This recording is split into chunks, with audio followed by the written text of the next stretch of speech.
in my current job, it happens. Sometimes you get frustrated. You say, no, I'm going to quit. I'm going to go get an international job or something. But the following morning, you wake up and say, no, I'm going to do this for myself. I'm going to do this for my mother. I'm going to do this for my children. I'm going to do this for my country. And then you move on. But I want to push this conversation back to Oz. I think he has a great story. He does. He spoke about a dream.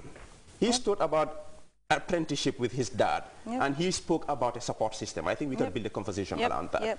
You were talking of that girl who is in grade 11 and can't think of university because the opportunity is not there. The girl there has to believe, has to have a dream like he had in his bedroom, that I can be bigger than this. But to be fair to the girl, it's not easy. Sometimes you need a dad like his that would not only encourage you but also has a big stick somewhere. He can deprive you of funding if you insist on going to university without coming to his own university. But that is where we need the support system, like a forum like the Fatu Show, that can bring an Os Dembel, sit him here and let him talk to a boy in Kiang Karantaba or Keneba, where they were going to have an airport or something, make him believe that he can build an airport for Kiang. So we need that support system. And then you go, next step is where he said, his dad said, no, you're working for me. You're going to my university. Apprenticeship is very important. Unfortunately, for most of us young boys, it's good to aspire. It's good to be ambitious, but it's also good to be realistic. Oz is a successful CEO today. It didn't happen overnight. I've met him several times in the streets of Banjul. He'll give me a word of encouragement as an economist, but I always looked up to him and said, I want to own my own business someday. It didn't happen overnight. It took him 15 years to be here. If you want to be an Oz, please don't go tomorrow and say you are doing DBQ, because it will not be DBC. Me Too businesses. Oz is doing it, he's successful. You don't know where he went to. Go to Oz and be an apprenticeship at least for 1 or 2 years. I'm not saying don't build your own company, but be ready to learn. Whether it's higher education or you want to open a tailoring shop, you have to be able to apprentice to somebody. You have to be able to go there, takes a little bit of nonsense, take a little bit of brokenness, forgo the dollars of today for the $100 of tomorrow. I mean, that's the problem, because a lot of people would want to say, oh, dama buga ligay, dama buga dem fi, why man duma de fay? And I'm thinking, it's a learning process. You were supposed to pay him, actually. He's training you. Yo yako wara fay, because mom lum la jangal, yo mun loko fay si lulu. Absolutely. But I think it's something with young people. We just want the fast cash. We just want it to come quick, you know. Or start na ligay, joining my paycheck be, but then what? You just spend that in a day and it's done. There is no great success in this world that happens overnight.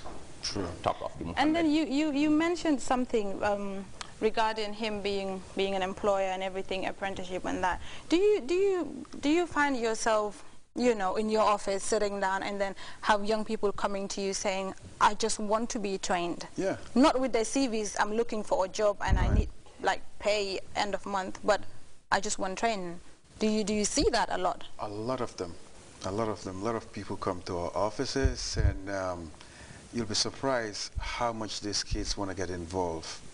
As in just to train and not even get paid? Yeah, right now? Yeah. Oh, that's on the rise.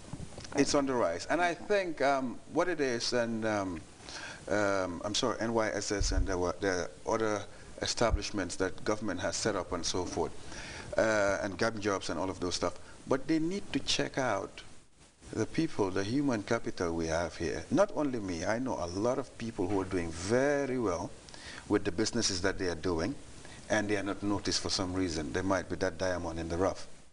But again, if we try to encourage innovation, let people be very innovative. Let's try to, even this employment stuff we are talking about, let there be some kind of a reward. If people are creating employment, what kind of assistance do you give them to carry on with these people? The amount of youth that wants to work at DBC, it's so much that I cannot employ everybody. Yeah? And there's a lot this country can do. But today, what we need to look at is, what do we have as a people? And I travel a lot, and some people will start to mention about all the natural resources we have, they have for their countries and so on. We don't have natural resources. Our natural resources are buried in us as individuals and so forth. So what we need to do, we need to identify those people, those individuals that are blessed with those talents, and it should be the responsibility of the community and society not to let those people fail at all. Even if they want to fail, we refuse for them to fail because they are an asset of this country, and those and the wealth that is going to be decentralized with all of those individuals, it would be better managed. It would be better managed in those little quarters, and we will grow even faster as a country. And all this problem of employment and economic issues and so forth, I think would be the thing of the past. Army, we need an army of entrepreneurs. Right. That's what we need in this country, an army of entrepreneurs. And these are the people who are going to protect the economic integrity of this country. Let's start believing in these young people. Let's start identifying them. I've known this guy. He's an electrician, just to give you a story. And he did the wiring at the press. You should come to my office. You'll be surprised. He has never been to school. He's doing the wiring at my house. He has never been to school. And you know what? When I asked him, like, I had to have confidence in him so he could do all of that stuff, because it could all go bad for me. Yep. But I gave him the opportunity. And he said in Mandinkatam, he said he's Kurango Waliyo. Yeah? And I'm like, whoa, that's deep. I am and what that interprets, there are economic disciples in this country, in this world. We need to identify them. They are the only people who can salvage us right now. It's entrepreneurs, innovation. That's the only way forward. But then again, how many people are ready to take the risk and give these people chances? Like, how many people? I want to take the risk. I'm still an employee. I want to be an employer. Okay. I think there are enough people out there wanting to take the risk, but there has to be the support. I mean, I did an article this week about private sector-led development. I said, markets do not always work. Sometimes it takes government intervention to help the markets to work. Mm-hmm. He has tons of young people coming, wanting to be an entrepreneur. He's not Red Cross. He's a businessman. He wants to make profit. Mm-hmm. If you want him to take up more of those young people, you got to give him some kind of support. Mm-hmm. I know Papanjai of Unique had his apprenticeship program for mobile repair. The first batch went tremendously well. So we need to support him. We need to support Papanjai. We need to extend that support to more entrepreneurs so that they could churn up, as he said, this is my quote of the year, an army of entrepreneurs. That is the only way we can have the admirable level of sustainable development that we all aspire for. We will have to create this support. And if we look, there are so many models, Alan. We have NYSS. Some people might not know what they've done, but my first job was at the Ministry of Youth and Sports. Right. I gave a speech last year as part of the July 22nd Revolution celebrations. We had this youth forum. I chose a topic, the July 22nd Revolution, and the opportunities it has created for self-fulfillment for young people.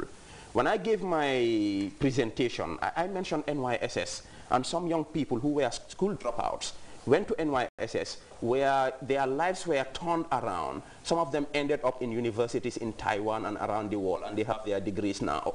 When I finished the presentation, one of the officials there walked up to me. He said, when you said that, you touched my life. Because this guy was a school dropout. He went to NYSS, went through several other training programs. As O said, they send them to apprenticeship to some of these companies. Mm-hmm. And the guy is now a deputy permanent secretary in the government of the Gambia. Right. So we have these success stories. No matter how small, we should be able to multiply them by giving the requisite support. But then again, there's a problem with the picture that we paint when it comes to these skill centers, because it's only when you drop out that people go there. Mm-hmm. You know, if I was skilled in something, probably tailoring or engineering or something, you know, this can be discovered in me growing up. Maybe my parents can just be like, okay, you don't have to go to school, just go and do this. But then again, they just send you there when you're a dropout, and then I think it affects the esteem of young people. Their confidence as well is